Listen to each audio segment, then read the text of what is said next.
What's up? Welcome back to Nowstalgia. Dave here with a review of Creed 3, the new film, directorial debut from its star, Michael B. Jordan, the ninth film in the Rocky franchise. It's been almost 4.5 years, or about 4.5 years, since Creed 2 came out at the end of 2018. It's been a minute. And, in that time, we have our third director in the Creed franchise, Ryan Coogler, still involved producing wise, and his brother actually is one of the co-writers this time around. Stephen Caple Jr. directed Creed 2, and now we have Michael B. directing Creed 3, his first time in the directing chair. Notably, Sylvester Stallone is not involved in Creed 3. He does not appear in the film, the first Rocky film that we don't see Rocky Balboa in. I think a part of that is he didn't love the creative direction, so he says, in terms of the darkness that Creed 3 gets into. But also, I think more obviously, like, Stallone is in open warfare and conflict with the producer of the Rocky franchise because Stallone wishes he owned the rights to the franchise and he doesn't. So that's why that is the way it is. But I don't think it's a big deal that we don't see Rocky because the Adonis Creed story, trilogy as it were, I think deserves some time focusing on Creed itself. And it's fine that we don't have Balboa. Could he have worked in the movie? Sure, but I don't think it's like a huge demerit that he's not there. And Michael B, I think, just broadly does a good job in the directing chair. I think honestly, a lot of people maybe had some reservations about hearing he was going to helm this third Creed film, just because obviously high bar with what Coogler did with Creed 1, one of the most effective, reboots slash new sequels films ever in terms of franchise movies. That's a lot to live up to. And Michael B, I think, brought a lot of interesting flair to it, which I'll get into. But ultimately, the reason Creed 3 is successful is just because it's dynamitely acted once again. And a big part of that, of course, our new villain is played by none other than Jonathan Majors, the man of the year in Hollywood, it seems, with Ant-Man and the Wasp, Quantum Mania, now Creed 3 at the end of the year for Searchlight Magazine Dreams and awards contender.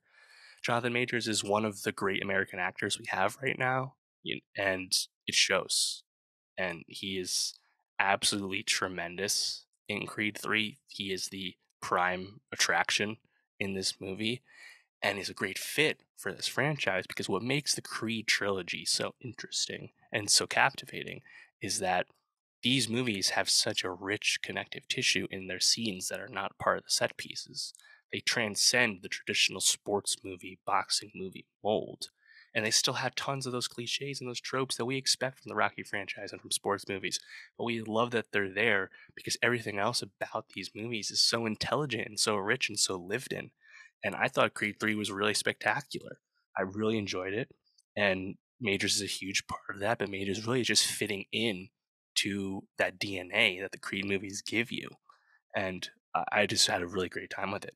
You know, uh, I think it's an interesting way they kind of set it up, with Adonis having this final fight quickly and then, being retired, getting into management, being a rich retired boxer, which is obviously a very affluent life. And so much of this movie is about his family life, his relationship with Bianca, his wife, played by Tessa Thompson, and their daughter, who was born at the end of Creed 2, born deaf, of course, inheriting that condition that Bianca has. And if it was really really moving to be with the Adonis Creed family, and just picking up with the daughter being aged up a few years and seeing them sign, and just it felt really personal, and I quite enjoyed that, like that through line you have there. And another key aspect I think of this movie showing you its intent is early on you have this extended flashback scene to early 2000s LA. Well, you hear Dr. Dre's The Watcher playing, fucking takes you right back, and you meet young Adonis, of course, played as a child or young teenager, and his childhood friend Damian Anderson, the younger version of who we will learn is Jonathan Majors' adult character, and seeing some more of Adonis's backstory, quote unquote, as a kid living in a group home and having a troubled upbringing, and that kind of leading up to an inciting incident that happens with Dame. Um, and I think it's a really effective setup. And you flash back to the present, and adult Dame encounters Adonis after a long time away, locked up in prison. And the introduction to Majors on screen is one of the most thrilling scenes I've seen in a franchise movie in a long time. Watching Dame lean against Adonis's, I think it's a Rolls Royce, his car outside his gym, his boxing gym that he runs now in retirement. Watching Dame lean, and like obviously we know Majors is so yoked at this point, absolutely hulked out, just a specimen of a man, looks amazing, completely ripped.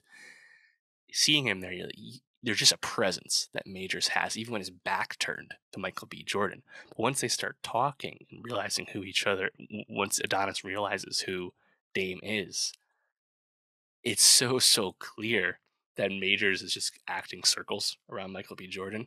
I love Michael B. Jordan. He's a great movie star, but Michael B. Jordan is a phenomenal actor, and you can just see the limits of Michael B's range in some of these scenes where Major's just so much better than him, but just what he can convey, I think, with his face, with his eyes, he conveys so much emotion, so much, I think, depth as an actor. Right? After that scene outside the gym, they go and have a bite to eat and catch up, and like in that moment, just like watching Major's, again, his presence, just sitting in a booth at a restaurant with his face and the way they talk. It's a great scene. And Michael B holds his own, but it's clear who the star of these scenes are. Uh, Star of these scenes is, and of course that's Majors. Um, I think this whole build up to Dame, it's no surprise. Obviously, you've seen the trailer, you've seen the marketing. They are going to fight. Dame is going to rise up, but like Dame being this, local like amateur boxer that had his chance at athletic glory sapped away when he went to prison, and like that hunger and that pain that he feels of making up for lost time and what was taken from him, like that energy is like really present in the performance Majors is giving, and the whole build up to just him getting a shot to try and get into the game as an older boxer. I think it's so thrilling. Leading up to this fight with Felix Chavez, which is Michael B's like prime boxing talent that he manages. That fight is really thrilling. You know exactly what's going to happen. You know that Dame is going to win and get that belt and level himself back into the game. You know that's going to happen. It doesn't matter that you know it's going to happen, because I think everything's so well earned. It's so effective, and that fight is I think really, uh, really gets you to that point. And then I think that right after that, pretty soon you have Adonis confronting Dame at like Dame's like kind of celebratory like party out in LA. And that's where Dame kind of like shows you like who he really is once he no longer needs Adonis in terms of keeping that energy. And another great scene again, Major's just being this kind of like more brutish, hulking guy in presence, out there, Dame just in life, and it's directly uh, simpatico with the way Dame is as a boxer in the ring, where he's kind of like lurching forward and like rushing like a bull, kind of like Mike Tyson-y almost. Like the whole performance, I think, is really cool. Um, and I think from there, the ending fight, we have another really great training montage where you see both Adonis and Dame training. I love watching Jordan run up, I think, Running Canyon in LA. Love watching him tow a uh, plane with his body out in the desert. Sign me up for all the training montages. They're great. Dame climbing ropes on the beach. Cool. Honestly, pretty effective LA movie, all things considered. Then you have that final fight where is Adonis going to be able to take back the belt? Coming out of retirement, effectively take back the belt, or will Dame take him down and put an end to it all? And that fight, it's not like the best fight I've ever seen in the Rocky franchise. I wouldn't say that, but there's a clear stylistic choice that had kind of been like foreshadowed throughout the build up to Creed 3, release. And that would be that Michael B. Jordan is an anime fan, and there's some anime influence in the filmmaking here. I think right off the bat, there's a flag to this when you see young Adonis in the early flashback. There's a Naruto like poster in his room in the group home. I'm like, oh, or actually, no, his room at his mom's house. It's like, oh, nice, makes sense. But then from there, actually, wait, no, it doesn't make sense, because I think that flashback took place in 2003, and Naruto did not exist in 2003. Oh, loophole, found it. But anyway, um, when you watch that final fight, they uh, kind of recreate some like classic stuff from Dragon Ball Z, specifically in terms of these punches, where they both punch each other in the face at the same time as the bell rings, as well as Majors hitting Adonis right in the gut, and you have Adonis like lurching forward, like two like kind of obvious like Dragon Ball Z homages, but just like overall like more macro beyond just DBZ specific, like the anime influence in terms of where the camera is, how it focuses on tracking action, kind of pans in and around the fighting. It's cool. It's definitely a different flair for what we've seen from the Creed movies for sure. I think it does a really good job of communicating. Um, something a little different in terms of the kineticism of boxing. There's one really clear choice in that fight that I don't know if it totally worked for me. It's definitely a more polarizing aspect of the end of this movie, and that would be there's kind of like a moment where through the course of this long fight that Adonis and Dame are having in Dodger Stadium of all places. Um, there's just one moment where like they kind of like like it's like in Adonis's head or whatever. It's like black and white. They're in the ring and there's no one else there, and it's like clearly like a dream sequence type of imagined state as they're kind of going back at each other, yelling at each other, etc. And it's like a kind of like overtly obvious like metaphor for what they got going on, I guess. And I just don't know if you totally needed to do that, or maybe it didn't need to be quite as long. It's pretty easy to understand like where all these characters are sitting and what they're fighting for. Like I don't know if we totally needed that, but it didn't bother me. And then once the fight ends the way it ends, like the best stuff in this movie, again, best stuff in this franchise is not watching that final fight.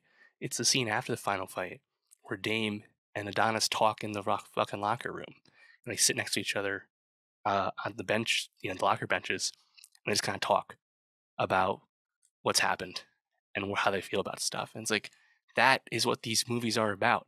Is those kind of scenes, the connective tissue. I fucking love those scenes. Like I was like really moved by a few moments in this movie. Like I think there are like moments where it gets a bit dusty, no doubt. And man, again, like just hats off to Jonathan Majors. I think he's just a tremendous actor. And I thought like that final scene in the locker room, he was again amazing. The way he can sit there and when he speaks, when he pauses, like again, the presence is so consistently there as an actor. Just love it. Really can't wait for Magazine Dreams. Yeah, so I would say overall it's a really spectacular film. I think it's better than Creed 2. I wouldn't put it above Creed 1, thinking about it. Hard to really match I think the intelligence of Creed 1 the first time around. But Creed 3 has a lot of the qualities we like about the Creed films, and one of the best, if not the best, like acting performance across the trilogy thus far from Majors. So this has been a big success so far. The opening weekend, really surpassing, really smashing those opening day tracking records. It's really setting the record for the franchise in terms of opening.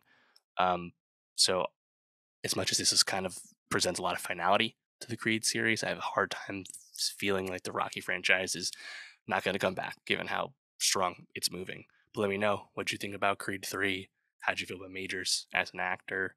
Do you want to see more Creed or Rocky movies?